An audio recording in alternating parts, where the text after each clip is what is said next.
ना क्रिया कैले रही कि दोबारा ना रो मीडिया पर, लेकिन एगो चीज हमारे संग भइल बा अभी।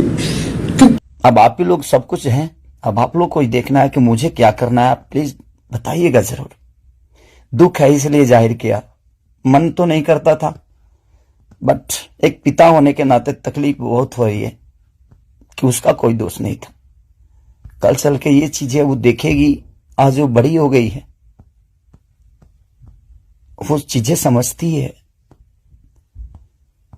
उसको ये भी पता है कि उसका पिता आज दुनिया के दिलों पर राज करता है।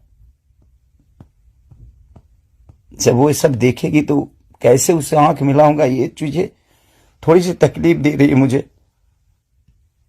एक पिता होने के नाते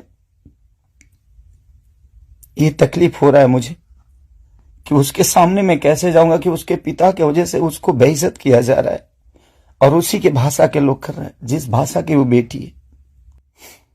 सॉरी।